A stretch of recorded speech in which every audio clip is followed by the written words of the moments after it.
초고령 대한민국 돌봄의 새로운 패러다임을 찾아서 2025년 대한민국은 역사적 전환점에 서 있습니다. 65세 이상 인구가 전체 인구의 20%를 넘어서며 초고령 사회로 진입한 것입니다. 이는 단순한 통계적 변화가 아닙니다. 우리 사회 전체의 구조와 가치관, 그리고 삶의 방식이 근본적으로 재편되어야 함을 의미하는 거대한 전환입니다. 수십 년간 우리는 얼마나 오래 살 것인가라는 질문에 집중해왔습니다. 의학의 발달과 생활 환경의 개선으로 평균 수명은 꾸준히 늘어났고 장수는 축복으로 여겨졌습니다. 하지만 이제 질문의 방향이 달라졌습니다. 단순히 오래 사는 것이 아니라 어떻게 의미 있게 존엄하게 살아갈 것인가가 더욱 중요한 화두가 된 것입니다. 무엇보다 변화해야 할 것은 돌봄에 대한 우리의 인식입니다. 전통적으로 한국 사회에서 노인 돌봄은 자녀, 특히 며느리의 몫으로 여겨져 왔습니다. 효도는 미덕이었고 부모를 모시는 것은 당연한 도리였습니다. 그러나 핵가족화, 여성의 사회 진출 확대, 저출산으로 인한 돌봄 인력 부족 등으로 이러한 가족 중심의 돌봄 시스템은 한계에 부딪혔습니다. 이제 돌봄은 더 이상 개인과 가족만의 책임이 아닙니다.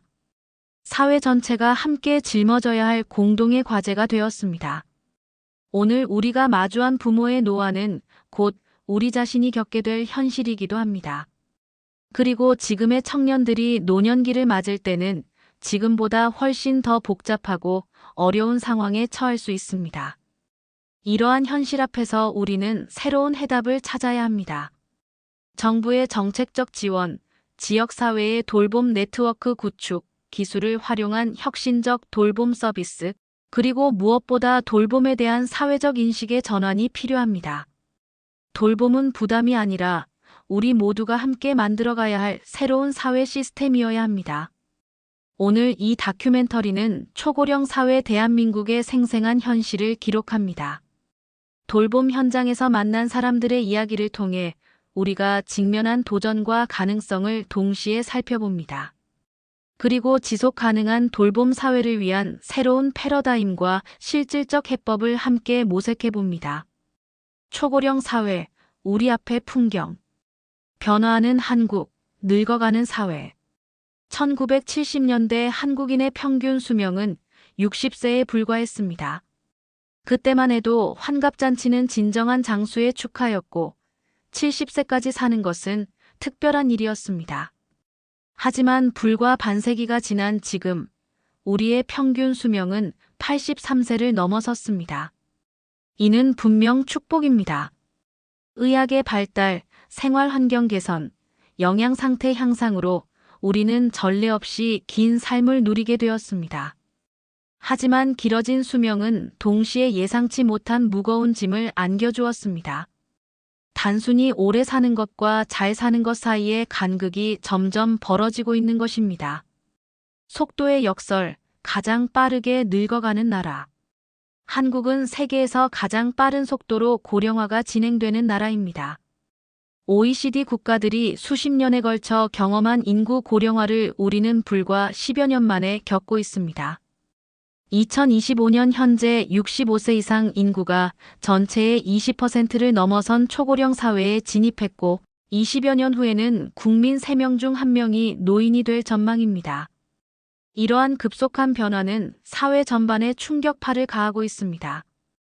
연금, 의료, 돌봄 시스템은 이미 포화 상태에 이르렀고 청년 세대는 부모 부양과 자신의 미래 준비 사이에서 무거운 부담을 지고 있습니다. 노년과 빈곤의 그림자. 더욱 심각한 문제는 노인 빈곤입니다. 한국의 노인 빈곤율은 여전히 40%를 웃도는 수준으로 OECD 국가 중 최상위를 기록하고 있습니다. 이는 노후 준비가 부족했던 과거의 결과이기도 하지만 구조적으로 노인층이 경제활동에서 배제되는 현실을 반영하기도 합니다. 빈곤은 단순히 경제적 어려움만을 의미하지 않습니다. 제대로 된 의료 서비스를 받기 어렵고 적절한 돌봄을 받을 수 없으며 사회적으로 고립되기 쉬워집니다. 노년기가 곧 빈곤과 소외의 시간이 되는 현실은 우리 사회가 시급히 해결해야 할 구조적 과제입니다. 무너지는 전통적 돌봄 시스템. 전통적으로 한국 사회에서 노인 돌봄은 가족, 특히 맏아들과 며느리의 몫이었습니다. 부모를 모시는 것이 당연하다는 효의 가치관 아래 가족이 모든 돌봄 책임을 져왔습니다. 하지만 사회가 변하면서 이런 시스템은 한계를 드러내고 있습니다. 핵가족화가 진행되고 맞벌이 부부가 늘어나면서 집에서 노인을 돌볼 사람이 없어졌습니다. 저출산으로 자녀 수도 줄어 한두 명의 자녀가 부모의 노후를 전적으로 책임져야 하는 상황이 되었습니다. 긴 병에 효자 없다는 옛말처럼 장기간의 돌봄은 가족을 신체적, 정신적, 경제적으로 지치게 만듭니다. 사회적 돌봄으로의 전환. 이제 돌봄은 더 이상 개인 가족의 사적 영역만으로 남겨둘 수 없습니다. 사회 전체의 문제이자 국가의 책임이며 우리 모두가 함께 해결해야 할 공동의 과제가 되었습니다.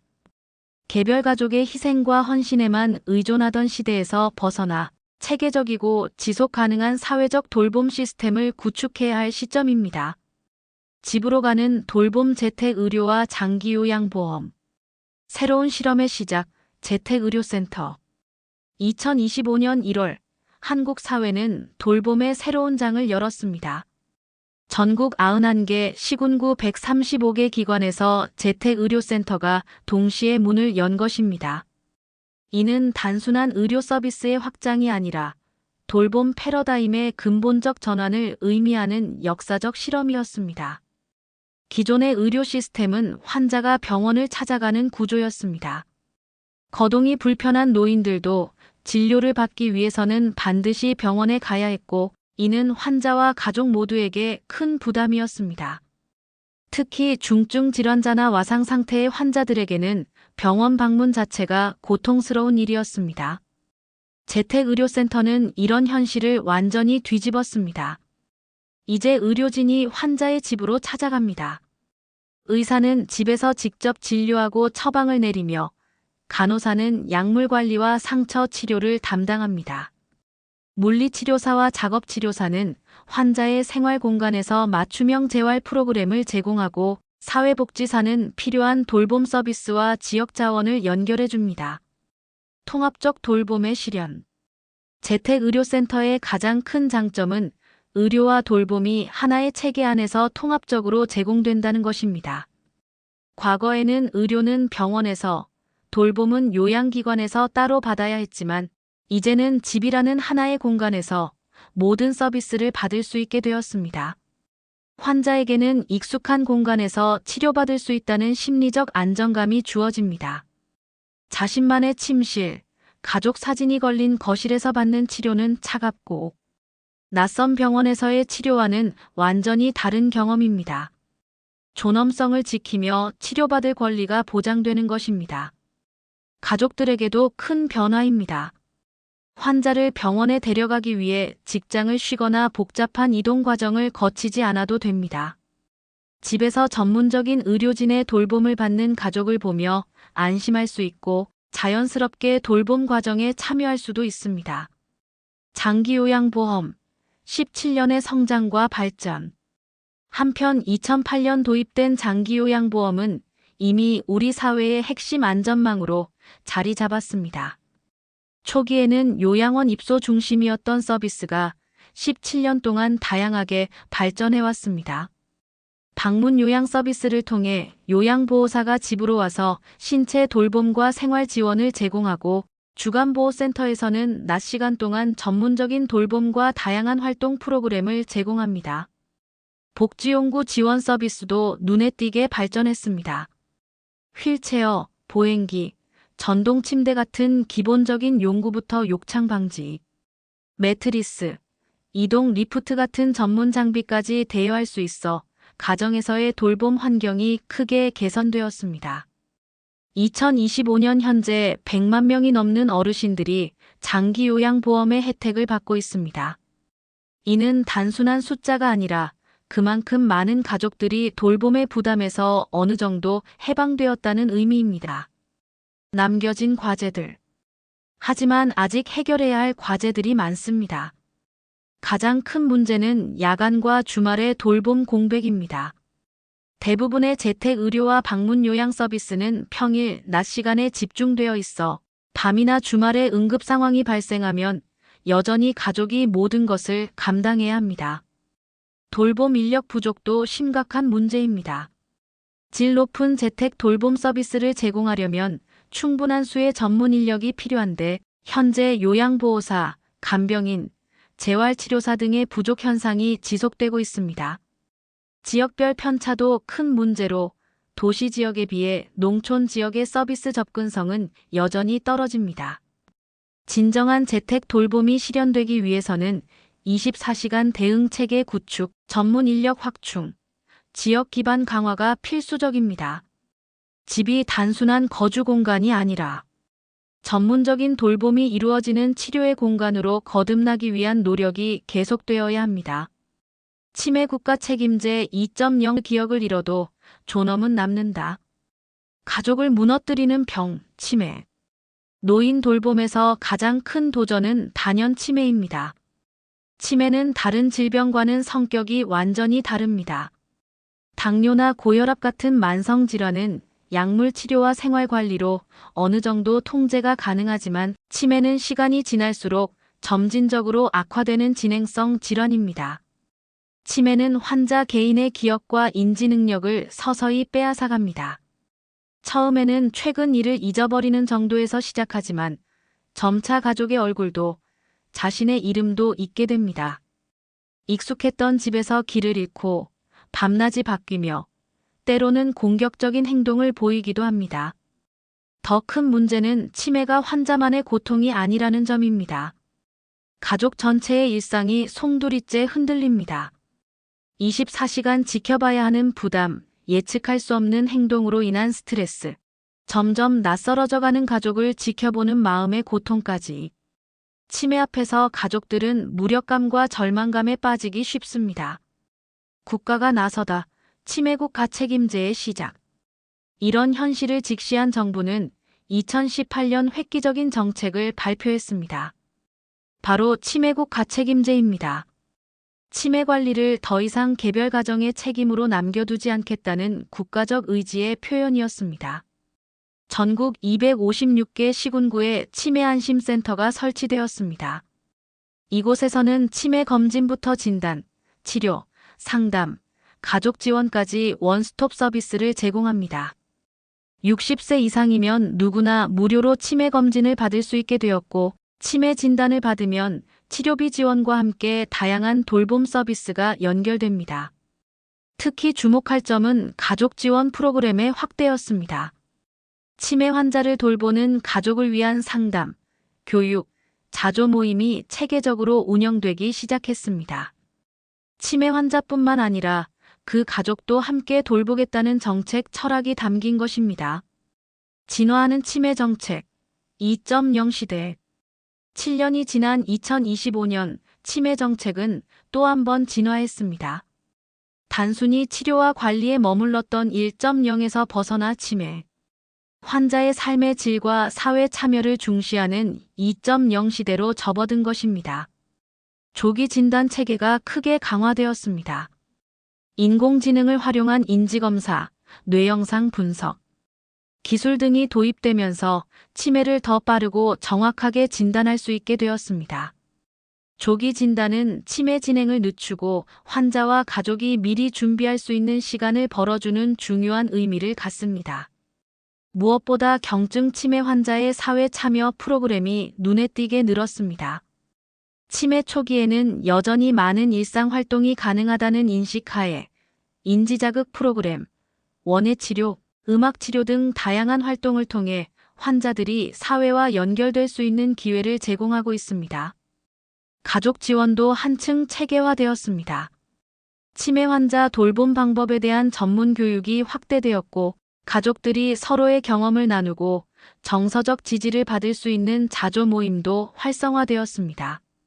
지역별 치매 돌봄 인프라도 더욱 촘촘해져서 환자와 가족이 필요한 서비스에 쉽게 접근할 수 있게 되었습니다. 여전한 한계와 과제들. 하지만 7년간의 발전에도 불구하고 여전히 부족한 부분이 많습니다. 가장 큰 문제는 가족 돌봄 휴식 제도의 실효성입니다. 치매 환자를 24시간 돌봐야 하는 가족들에게 휴식은 절실한 필요이지만 현실적으로 이를 지원하는 서비스는 여전히 부족합니다. 돌봄 인력의 전문성도 균일하지 않습니다. 치매 환자 돌봄은 높은 전문성을 요구하는데 현장에서 일하는 요양보호사나 사회복지사들의 치매 전문 교육 수준에는 편차가 큽니다. 특히 행동심리 증상 BPSD를 보이는 환자들을 적절히 돌볼 수 있는 전문 인력이 부족한 상황입니다. 무엇보다 경증 치매 환자가 사회와 완전히 단절되지 않도록 하는 사회적 장치가 부족합니다. 치매 진단을 받는 순간 모든 사회 활동에서 배제되는 현실을 바꿔야 합니다. 치매 환자도 능력에 따라 사회에 기여할 수 있고 존엄한 삶을 영위할 권리가 있습니다. 함께 짊어져야 할 무게. 치매 돌봄은 결코 환자 한 사람만의 문제가 아닙니다. 환자를 돌보는 가족 전체의 문제이며 더 나아가 우리 사회 전체가 함께 떠안아야 할 과제입니다. 오늘의 치매 환자는 어제까지 우리 사회를 일궈온 소중한 구성원들입니다. 그들이 기억을 잃더라도 우리가 그들을 기억하고 존엄한 삶을 보장해주는 것이 성숙한 사회의 책무입니다. 돌봄의 3가지 축 사람돈 기술. 첫 번째 축 사람 돌봄의 근본. 돌봄의 첫 번째이자 가장 중요한 축은 바로 사람입니다. 아무리 훌륭한 제도와 시설이 있어도 결국 돌봄은 사람이 사람을 돌보는 일의 본질을 벗어날 수 없습니다. 따뜻한 손길, 공감하는 눈빛, 위로하는 말. 한마디는 그 어떤 시스템도 완전히 대체할 수 없는 인간만의 고유한 영역입니다. 하지만 현재 한국의 돌봄 인력 현실은 심각한 위기 상황입니다. 요양보호사는 절대적으로 부족하고 기존 인력마저 열악한 처우와 과중한 업무로 인해 이직률이 높습니다. 간호사 부족 문제는 더욱 심각합니다. 병원에서도 요양시설에서도 재택의료 현장에서도 간호사 확보는 가장 큰 난제 중 하나입니다. 특히 노인의학 전문의의 부족은 심각한 수준입니다. 노인 질환은 복합적이고 만성적인 특성을 가지고 있어 전문적인 접근이 필요한데 이를 담당할 전문의가 절대적으로 모자랍니다. 많은 노인들이 여러 병원을 전전하며 파편적인 치료를 받는 이유도 바로 여기에 있습니다. 이 문제를 해결하기 위해서는 종합적인 접근이 필요합니다. 의대 정원 확대를 통한 의료 인력 증원, 간호사 배치 기준 개선, 요양보호사 처우 개선과 전문성 강화가 시급합니다. 무엇보다 돌봄 일자리가 사회적으로 존중받고 경제적으로도 안정적인 직업이 되어야 합니다. 사람이 없으면 아무리 좋은 제도라도 허상에 불과하기 때문입니다. 두 번째 축 돌봄의 현실적 토대. 돌봄의 두 번째 축은 돈입니다. 아무리 좋은 의지와 따뜻한 마음이 있어도 경제적 기반 없이는 지속 가능한 돌봄이 불가능합니다. 특히 한국의 높은 노인 빈곤율을 고려할 때 소득 보장은 돌봄의 필수 전제 조건입니다. 가장 시급한 과제는 국민연금 개편입니다. 현재의 국민연금 시스템으로는 노후 소득 보장이 충분하지 않습니다. 보험료 인상과 지급 구조 개편에 대한 사회적 합의가 필요하지만 이미 몇 차례 개편이 미뤄지면서 문제가 더욱 심각해지고 있습니다. 더 늦기 전에 결단을 내려야 할 때입니다. 기초연금의 역할도 중요합니다. 국민연금만으로 부족한 노후 소득을 보완하는 기초연금은 노인 빈곤 완화의 핵심 제도입니다. 하지만 현재 수준으로는 여전히 부족하다는 지적이 많습니다. 적정 수준의 기초연금과 함께 주거급여, 의료급여 등 다층적 안전망을 촘촘하게 구축해야 합니다. 돌봄 비용 자체도 만만치 않습니다.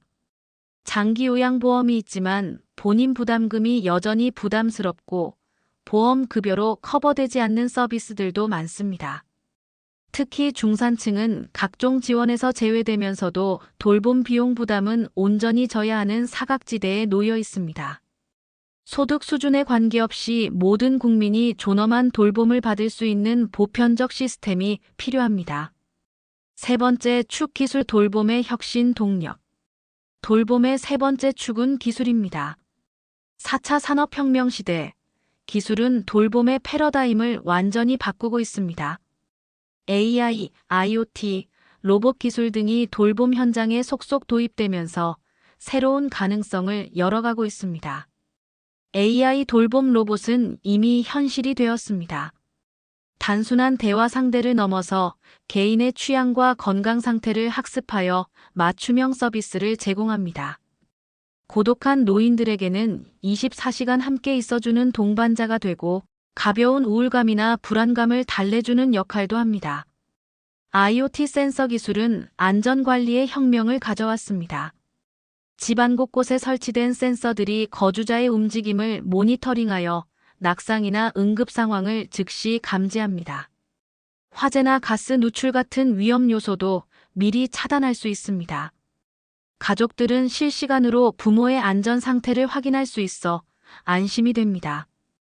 원격 의료 기술도 돌봄의 접근성을 크게 높였습니다. 화상 진료를 통해 집에서도 전문의의 상담을 받을 수 있고 웨어러블 기기로 수집된 생체 데이터를 바탕으로 맞춤형 건강관리가 가능해졌습니다. 하이브리드 돌봄 사람과 기술의 결합. 하지만 기술만으로는 충분하지 않습니다. 로봇이 아무리 정교해져도 사람의 따뜻한 손길을 완전히 대신할 수는 없습니다. 센서가 아무리 예민해도 함께 웃어주는 눈빛, 공감하는 표정을 대체할 수는 없습니다. 진정한 해답은 사람과 기술의 결합에 있습니다. 기술이 돌봄 인력의 업무 부담을 줄여주고 사람은 기술이 할 수 없는 감정적 돌봄과 전문적 판단에 집중하는 하이브리드 모델만이 미래 초고령 사회를 지탱할 수 있습니다. 기술은 돌봄의 효율성을 높이고 사람은 돌봄의 온기를 불어넣는 상호 보완적 관계를 구축해야 합니다. 미래를 위한 체험 지속 가능한 돌봄 사회를 향해 초고령 사회 대한민국, 우리는 지금 중요한 갈림길에 서 있습니다. 앞으로 어떤 길을 가야 할까요? 지속 가능한 돌봄 사회를 위한 5가지 제언을 제시합니다. 첫째, 집 중심의 통합 돌봄 체계 구축. 제가 중심 통합 돌봄이 돌봄의 기본값이 되어야 합니다. 대부분의 사람들은 익숙한 환경에서 늙어가고 싶어 합니다. 이는 인간의 존엄성과 직결된 권리입니다. 의료, 요양, 돌봄 서비스가 집에서 통합적으로 제공되는 시스템을 구축해야 합니다. 24시간 응급 대응 체계와 야간 주말 서비스 확충이 필수적입니다. 둘째, 가족의 휴식권 보장. 가족 돌봄자의 부담을 덜어주는 제도적 장치가 필요합니다. 단기 보호 서비스 확충으로 가족이 잠시라도 돌봄 부담에서 벗어날 수 있어야 합니다. 가족 돌봄 휴가제 도입을 통해 직장인이 가족 돌봄을 위해 휴직할 때 소득 보전과 복직을 보장해야 합니다. 돌봄 스트레스에 시달리는 가족을 위한 전문 상담 지원도 확대되어야 합니다. 셋째, 돌봄 인력의 양적 질적 강화. 현재 돌봄 현장의 가장 큰 문제는 인력 부족과 전문성 부족입니다. 경력 단계별 차별화된 보상 체계를 통해 돌봄 일자리가 평생 직업으로서의 비전을 제시해야 합니다. 치매 케어, 응급처치 등 지속적인 전문 교육이 필수이며 농촌이나 도서 지역의 지역별 인력 배치 불균형 해소를 위한 특별한 정책적 배려가 필요합니다. 넷째, 연금 주거 돌봄 통합 안전망. 노후 안전망은 소득 보장, 주거 안정, 돌봄 서비스가 하나로 연결될 때 완성됩니다. 국민연금 개편을 통한 적정 노후 소득 보장, 기초연금 현실화와 주거급여 확대, 장기요양보험의 보편적 확대가 동시에 이루어져야 합니다. 중간 소득층의 돌봄 사각지대를 해소하기 위해 소득 수준에 관계없이 기본적인 돌봄 서비스를 받을 수 있는 보편적 시스템으로의 전환이 필요합니다. 다섯째, 사람과 기술의 조화로운 결합. 미래의 돌봄은 기술 없이는 상상할 수 없습니다. 하이브리드 돌봄 모델에서는 AI와 로봇이 반복적이고 위험한 업무를 담당하고 인간은 감정적 돌봄과 전문적 판단이 필요한 영역에 집중합니다. 중요한 것은 기술 도입 과정에서 돌봄의 본질인 인간다움을 잃지 않는 것입니다. 기술은 더 나은 돌봄을 위한 도구로서만 의미를 갖습니다. 우리 모두의 과제. 이 5가지 제언은 대한민국이 넘어야 할 고개이자 미래를 향한 우리 모두의 과제입니다. 정부, 지역사회, 가족, 개인이 함께 참여하고 연대할 때만 가능한 일입니다. 초고령 사회는 위기이지만 동시에 기회이기도 합니다. 지금 우리가 만드는 돌봄 시스템이 앞으로 수십 년간 우리 사회의 토대가 될 것입니다. 오늘의 어르신은 곧 내일의 우리입니다. 시청해주셔서 감사합니다.